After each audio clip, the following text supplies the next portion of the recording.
Hey everyone, welcome back to the channel. Today I thought it'd be fun to review and compare two very similar albums from the middle period of the Beatles' career, and two that I would consider to be their best, and a lot of people would agree with that. At least uh, if you don't like Magical Mystery Tour, you probably like a lot of the songs. It's full of great songs, but Magical Mystery Tour and Sgt. Pepper's Lonely Hearts Club Band were both recorded and released in around the same time. And in fact, some of the songs that were going to be on some of the songs that were going to be on Sgt. Pepper's were actually included on Magical Mystery Tour. And we'll get into that in a minute here. But I wanted to start off with a fun little exercise to see objectively which album has the better track list. A lot of people will argue that Sgt. Pepper's is more cohesive. It sounds more like an experience. It's a better concept album. And I will completely agree with that. If you are looking for the immersive experience where you want to listen to the album front to back, then Sgt. Pepper's is probably your best bet. Magical Mystery Tour wasn't even supposed to be an album, so to speak. It was actually released in the UK as an EP, really, with some of the songs that were on the film of the same name, which didn't do very well. But in the US, Capitol Records decided to include the singles that weren't supposed to be on it in the UK, and they made it into a full-length album, which is why for many people like me who never knew that growing up, I actually have always found myself listening to Magical Mystery Tour more often. And the funny thing is, now Magical Mystery Tour is the same in the UK as it is in the US as far as the track lineup goes, because it did so well. And I could only imagine what Sgt. Pepper's would have been like if it had, Strawberry Fields Forever and Penny Lane and all the other great songs that ended up on Magical Mystery Tour. And again, they were actually supposed to be on Sgt. Pepper's, but too much time was passing by without anything being released. And, the Beatles had to keep releasing new music quite often to stay relevant and not to get behind. So, yeah, they made the decision to release some singles, and I think they all regretted it. Nonetheless, Sgt. Pepper's obviously did very well. I don't think there's a more celebrated album in the history of rock, really, or very few that, come close. So regardless of, if it's your favorite or not, I think we can all agree that it's going to be included on top 10 list and best album list for the end of time. So I made a very high-tech, fancy chart here in Google Sheets where we can rank the songs going from amazing, which would be, oh wow, this is unlike anything else. These songs are phenomenal. Great, which would be like, yeah, the song is also amazing. Not necessarily groundbreaking, but man, it's a really good song.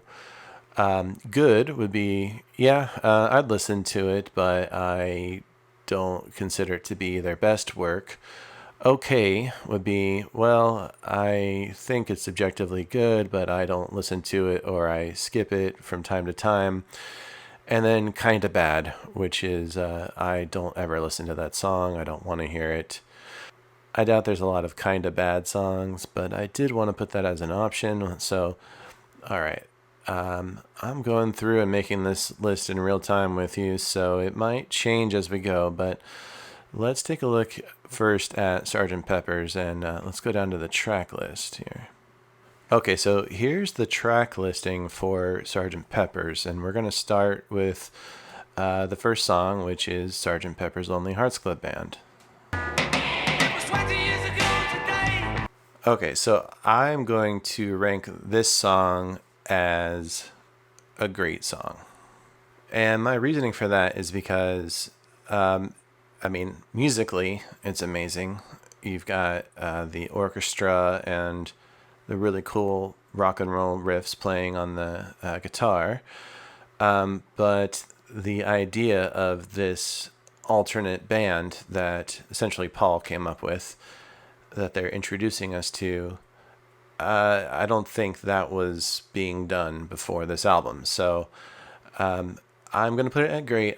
It's not amazing because it's, it's still kind of a basic rock song at the end of the day, but it's a great, great song. So, all right. So up next we have With a Little Help from My Friends.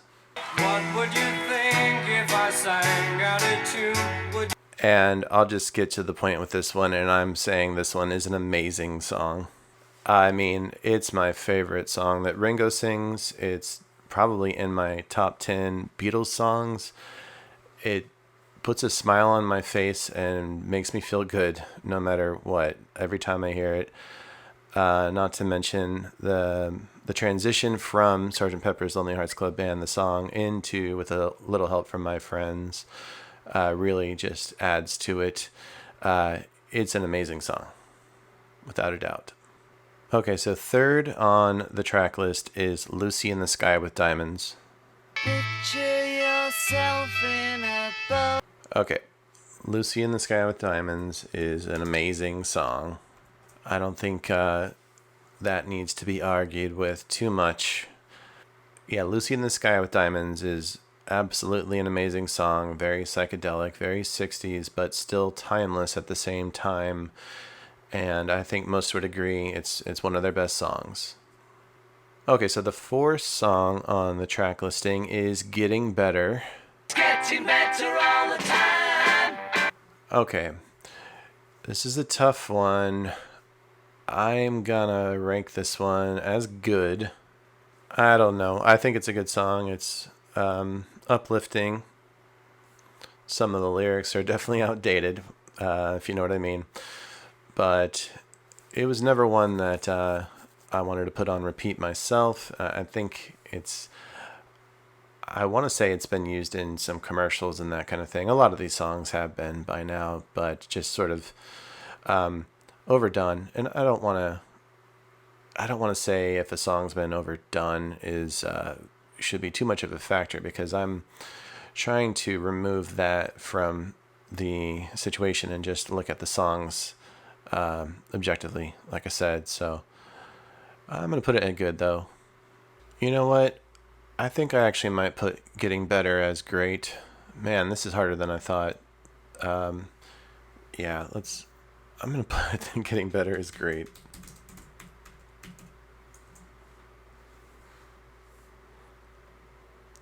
Okay. So the next song is Fixing a Hole. I'm fixing a hole where the rain gets in and stops. One thing I'm realizing as I'm listening to these songs in order from front to back again is how much is how long it's been since I've actually done that, and how great it is to hear it in this order and not just on shuffle. And they are really good. So with this one, Fixing a Hole, though, I'm going to have to rank this one as good and not great. Definitely not amazing to me, but it's not a bad song. It's a good one. I would possibly skip it, or if I had to make an ultimate playlist, I don't know if I would put that one on there. So that's kind of the logic with that one. Okay, so then we have She's Leaving Home next. Wednesday morning at 5 o'clock. Okay, She's Leaving Home. That's a great song. That's great.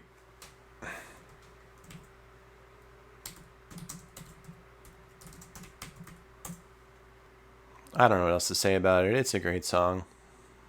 And seventh on the list is Being for the Benefit of Mr. Kite. Hello, Frank is there. What a scene. Okay, so I recently made a video about my least favorite songs, and it ruffled a few feathers, especially since I did include this song on it. But I'm here to prove to you now that I don't hate this song, and I am going to rank this one as a good song.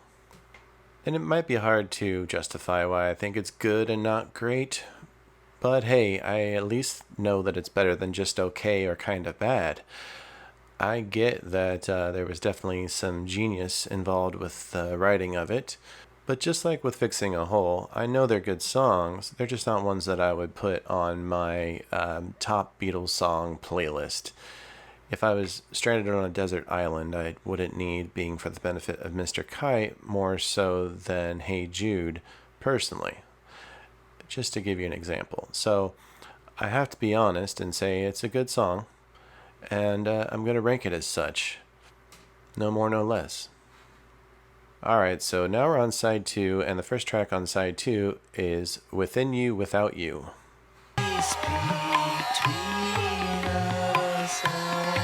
Alright, so of the sitar Indian music Beatles songs that George was especially fond of, this one does rank higher for me. However, I'm not that big of a fan of the sitar stuff, just like I'm not that big of a fan of when Paul goes really show tuney, and really old timey music either. I get that they're experimenting, and applause to them for that. But just in my personal opinion, I think I have to rank this as an okay song. I think George has better lyrics on that one, and his singing is a bit better, and it's definitely more tolerable. It's not bad, so it's not gonna fall in the kind of bad section. It's okay. Number 2 on the second side is When I'm 64. If I'd been out till 2:45, would you lock the door? This might be another hot take, maybe controversial, but I'm gonna rank this one as okay as well. And it goes right back to what I said about Within You, Without You. I don't really always love Paul's old timey show tunes, music songs, and that's very much what that one is. It's pretty corny. I mean, just to be honest. However, you know, it's got a good sentiment to it. I do like, the idea of talking about when you're older and wanting someone to be there for you and still love you when you're older. That's always been the appealing side of that song. I think at the end of the day, it's still not my favorite. Probably one of my least favorite on Sgt. Pepper's. So I'm going to put that one as okay as well. Okay, third song on side 2 is Lovely Rita.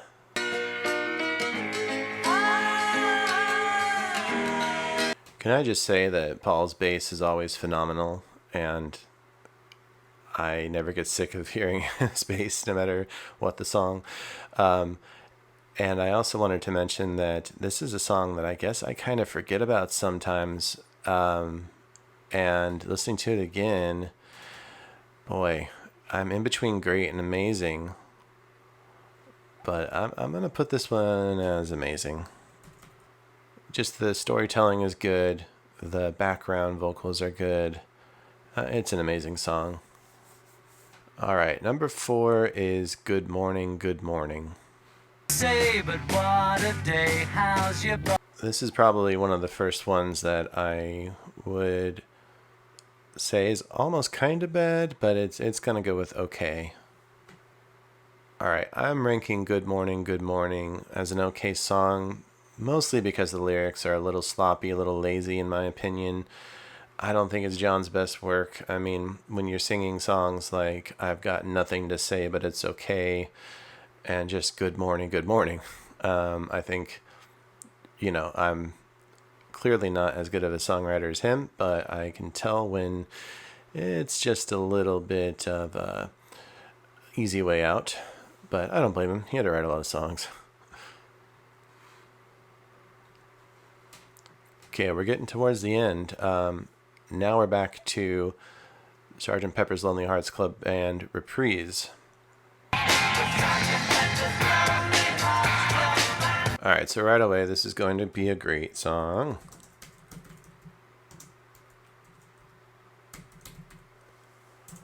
Alright, so without much hesitation, that one is a great song. I think I like it even better than, the first track, Sgt. Pepper's. But of course, without that one, it would lose some of that effect. This one's, a bit more up-tempo and rockin', but still, it's a good song, in my opinion. Which brings us to the final song on the album, track 6 on side 2, the ever amazing... Oh wait, did I just give it away? A Day in the Life. You know it's a good song when there's an actual music video that pops up and not just a still image. About a lucky man who made the grade. And no doubt that song would be high on the list of many a Beatles fans. And I think for me, it's in my top 10. It's so hauntingly beautiful and such an amazing collaboration between John and Paul. I've just always loved that song. And even though it's 5 minutes, it never feels long. It's just the Beatles at their best. It might be their best song, dare I say. It's up there. It would be in a knockout fight with a couple others for champion. And I love that song. So to recap, the amazing songs were With a Little Help from My Friends, Lucy in the Sky with Diamonds, Lovely Rita, and A Day in the Life. And we had 4 other great songs, Sgt. Pepper's Lonely Hearts Club Band, plus the reprise, as well as Getting Better and She's Leaving Home. We had good songs too, Fixing a Hole and Being for the Benefit of Mr. Kite. Then we had 3 songs that are just kind of okay, Within You, Without You, When I'm 64, and Good Morning, Good Morning. And I'm not shocked at all to see that there are no songs that are kind of bad. And I want to take a moment again to reiterate that this is strictly my opinion. And when I call a song okay or good by the Beatles, that would be like great or amazing for many a lesser band. So if you don't agree with me, that's fine. Leave a comment, be nice. But that's all we have for Sgt. Pepper's. Let's take a look at Magical Mystery Tour. One thing I have to point out is that Magical Mystery Tour has 2 songs less than Sgt. Pepper's. On the LP version, there are 11 songs, whereas Sgt. Pepper's has 13. We're taking a look at the LP version, the American version of the album. So side 1 is the film soundtrack, and side 2 are the singles. So side 2 might have been on Sgt. Pepper's had things been different. Alright, so that being said, let's start with the original songs, the ones that were supposed to be for Magical Mystery Tour. Starting with the first song, Magical Mystery Tour.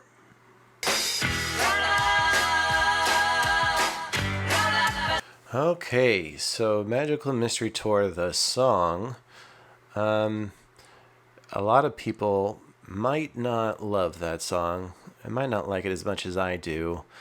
To me, it's kind of setting the stage for the album/film, and it gives me a similar goosebumpy feeling, the same way that Sgt. Pepper's Lonely Hearts Club Band starts off that album. I love the song. I know it's cheesy, it's over the top, it's upbeat though, and I personally like it a lot, so I am going to rank that as a great song. Next up is The Fool on the Hill. Day after day, Okay, without a doubt, Fool on the Hill is an amazing song. It's dark and brooding, introspective Paul McCartney, much like Eleanor Rigby or Yesterday, where it's a bit softer and a bit quieter. But when Paul tackles those types, man, he gets it right. And, I'd say my least favorite part is maybe the flute solo. But other than that, it's a good song. Even the flute solo is good. Don't hate me. Okay, number 3 is Flying. So, Flying is a unique song, a special song, in the sense that it doesn't have any actual lead vocals. We have some harmony background type of stuff going on at parts of it, but it's actually just a little sort of mid-tempo, slower tempo even, slumbery, dreamy, psychedelic rock song that probably was meant to just fill in some time, as background music or something in the movie. That being said, I kind of like it. I think it's unique, and you don't hear very many instrumental Beatles songs. I'm trying to think off the top of my head of another instrumental Beatles song. If you can think of one, leave a comment because I can't. So I know some people don't like this one, but I am going to say it is good. It just puts me in a good mood. I think musically it's a good song. Okay, and the fourth song on side 1 is Blue Jay Way. It's a George Harrison song. There's a fog upon LA. So, as a kid, hearing this song, it just always gave me this eerie, dreadful feeling. Just the way he describes a fog upon LA. I can completely picture that in my mind. And so, to me, this song is great. It's such a different song, too, very much like Flying is. And maybe a lot of people don't like Flying or Blue Jay Way, but I can listen to both those songs and be happy. Okay, now we're on to the 5th song, which is Your Mother Should Know. So get up and dance to a song that was... Okay, so I know when I was talking about When I'm 64, I said I don't really like when Paul goes old-timey show tune type music. And that's what this one is. I know. I admit it.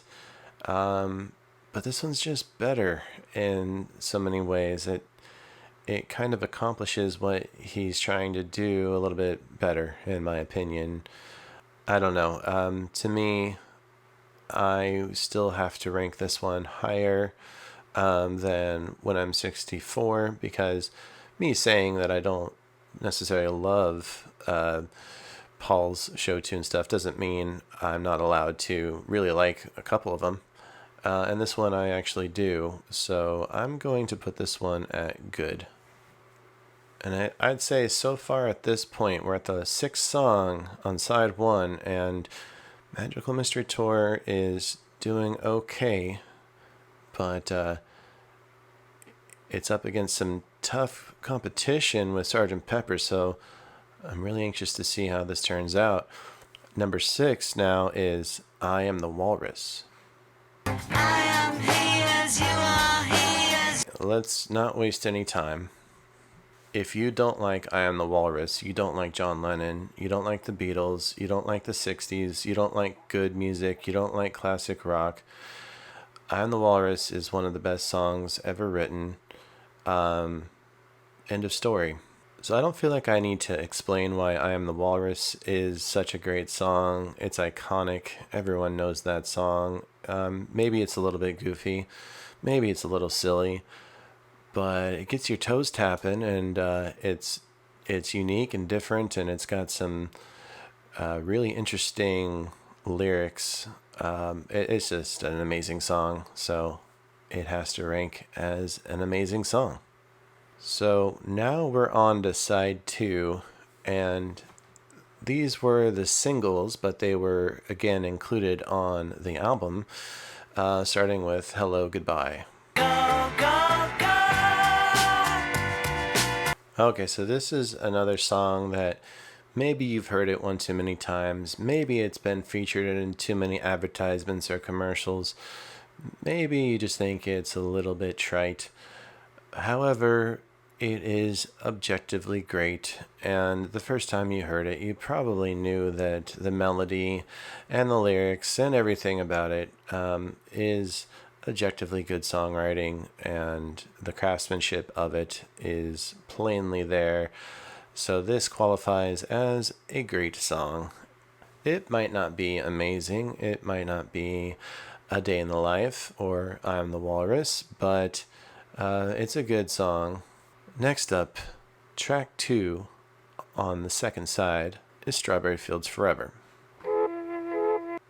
Funny how they even include this one on Sgt. Pepper's as far as the Super Deluxe Edition goes. But again, it was on Magical Mystery Tour first. Technically, it should have been on Sgt. Pepper's, but... Let me take you down. Okay, I absolutely love and adore Strawberry Fields Forever.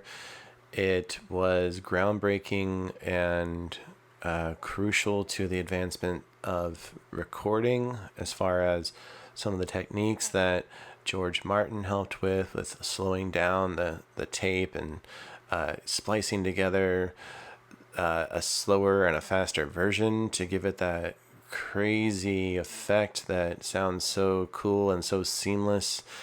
The Beatles really did help pioneer a lot of recording techniques. If you want to argue on that, I think if you just go over some of these songs that they like this one, like Strawberry Fields, it was amazing at the time, and I still get transported away to a whole nother world when I hear this song. So this one will always be an amazing song. Okay, next up we have Penny Lane.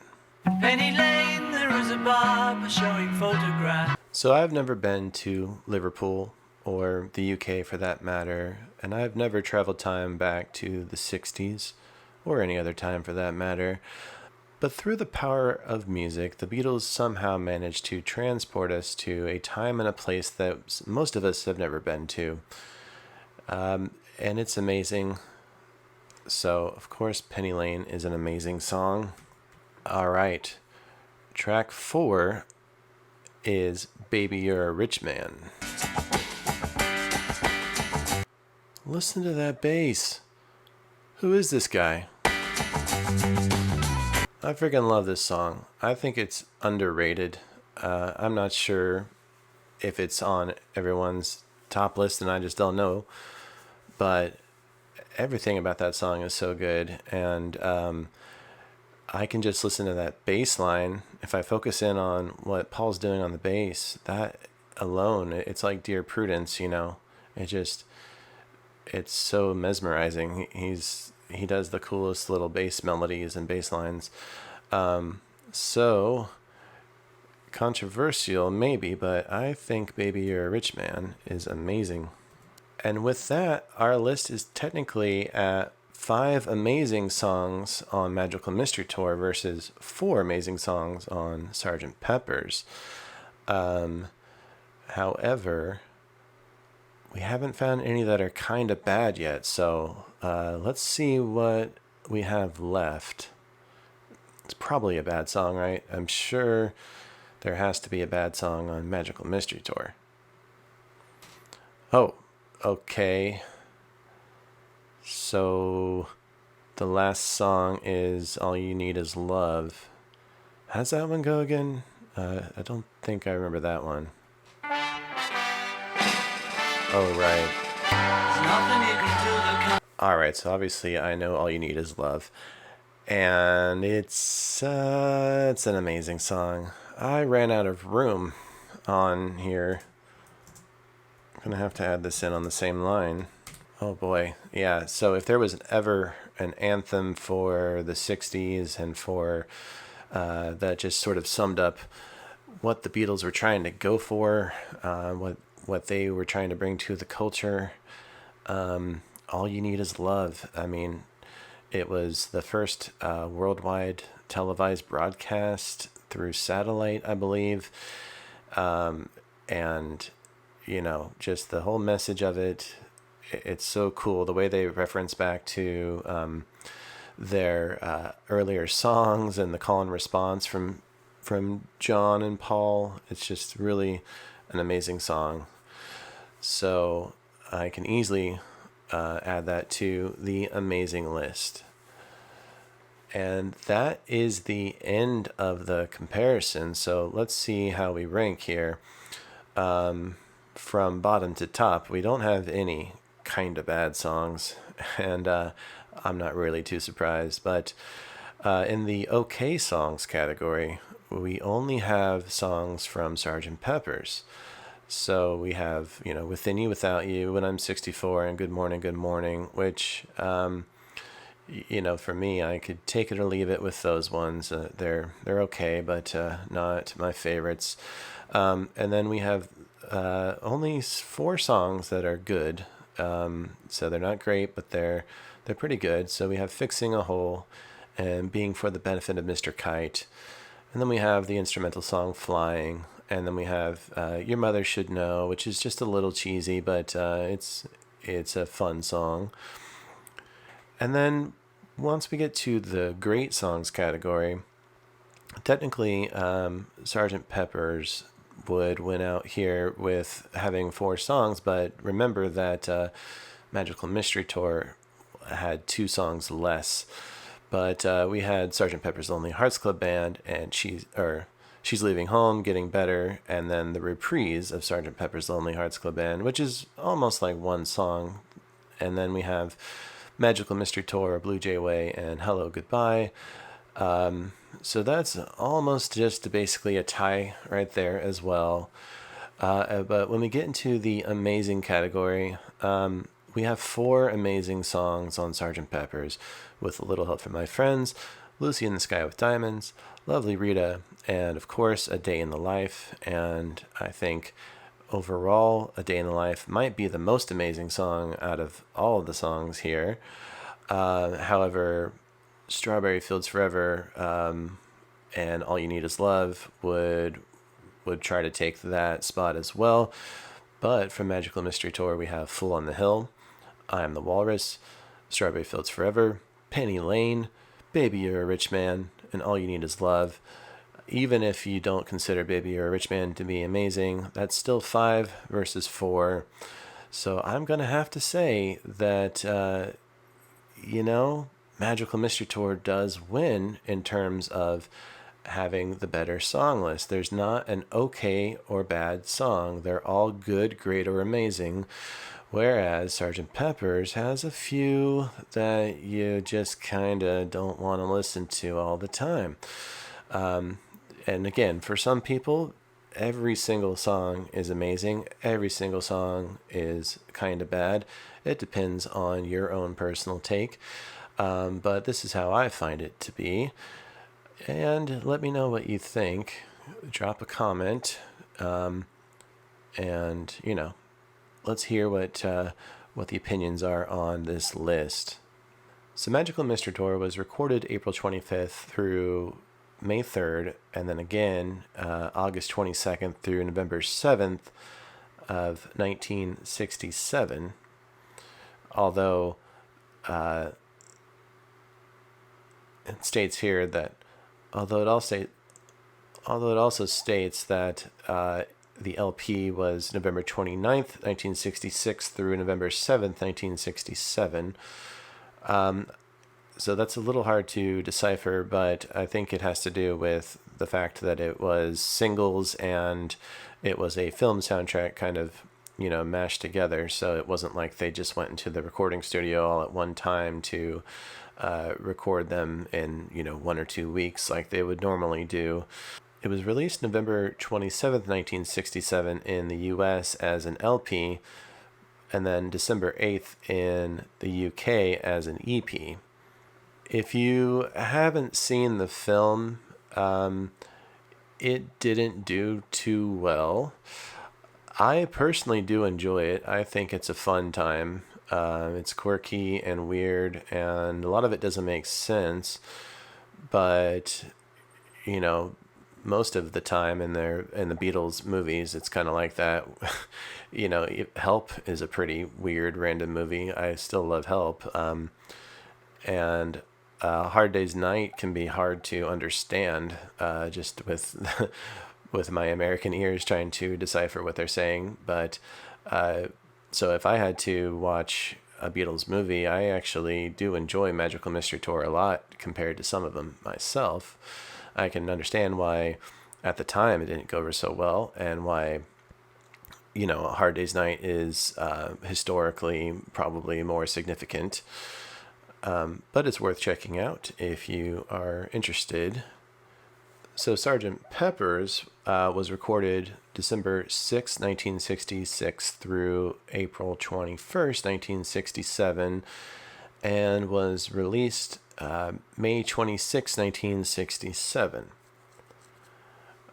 This, of course, was a concept album. The Beatles got pretty fed up by 1966 with so much going on, from John Lennon's comments about the Beatles being bigger than Jesus to the death threats that followed, and, playing in the Philippines and almost getting arrested there, all sorts of things. Everything from what happened after John Lennon said his controversial things, and when the Beatles played the Philippines, and just so much was happening in their lives that they needed a break. And Paul sort of came up with an idea of taking on a pseudo band, and that's where they are Sgt. Pepper's Lonely Hearts Club Band. That's how it plays into it. So it's a concept album from start to finish. That being said, it doesn't really feel like a concept album, like a rock opera. Like, to use an example, American Idiot by Green Day is full of medleys that all sort of come together and really sound like they're meant to be together. And even, of course, Abbey Road has the whole melody on the second side. And of course, Abbey Road has the medley on the second side, which is some of the best songs the Beatles ever did too. Man, they have a lot of good stuff, right? But Sgt. Pepper's Lonely Hearts Club Band, even though it was a concept, a lot of the songs kind of sound like they could have been on other albums or could have been singles. And, in fact, they did release a lot of singles that ended up on a different album, the one we're talking about, Magical Mystery Tour. So I don't think it really wins in my book as, the best concept album on the basis of being a concept album strictly. I think it's great, though, and I think it's, historically important. But I think a lot of people will maybe, over exaggerate how great of an album it is. I think it's just looking back, you had, Jimi Hendrix and Rolling Stones and the Byrds and the Beach Boys and all those other 60s bands that were just blown away, and it pushed them to create even better stuff as well. So to me, it's almost more that Sgt. Pepper's was groundbreaking and significant at the time it was released, more so than it is now. But we have to sort of acknowledge that it gave us a lot of other incredible music, just from that fact alone. the Rolling Stones tried to follow up, and they didn't really quite match it, but they did go on to expand their sounds, and they didn't want to just be a blues rock band anymore too. And by the time you get to Exile on Main Street, which was much later, but then you have just this really eclectic album. And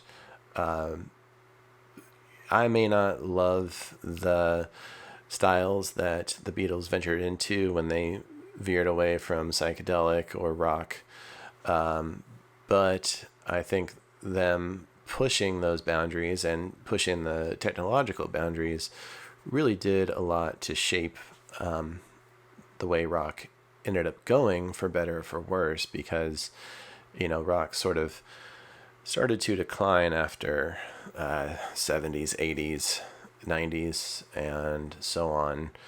That's a whole other story. There's a lot to that. That's sort of a broad generalization, but this was really the late 60s is when the rock and roll of the 50s and early 60s was pretty much dead and gone. And from here on out, we're going to have these amazing supergroups that we had never heard before, and to this day are revered. And I might be more likely to listen to something from the late 60s than something that was, from the last 10 years still, because just the musicianship, the songwriting, the lyrics, everything was just phenomenal at that time. And a lot of it is owed to the Beatles. The Beatles had the charisma, the charm, the wit, they were funny, and they just all had such different personalities that, men and women alike could relate and just enjoy it. So I think they have such a universal appeal that we're still talking about them to this day, and I think we'll be talking about them for a long time to come. So I'm going to conclude by saying that we are all lucky to have both Sgt. Pepper's and Magical Mystery Tour, and whether you like one more than the other, it doesn't really matter. It's whatever you like. But I'm going to leave with a little Reddit thing I found from 9 years ago. In an alternate history, Sgt. Pepper and Magical Mystery Tour are a double album. And it goes on to list all 24 songs that you have to pick. So I'm going to ask you to leave a comment, and if you were going to make a double album or condense it down to one album, maybe you have like 12, 13, 14 songs, what songs would they be? And I'd love to see what you guys say. So, all right, thanks for joining me. I'll see you in the next video.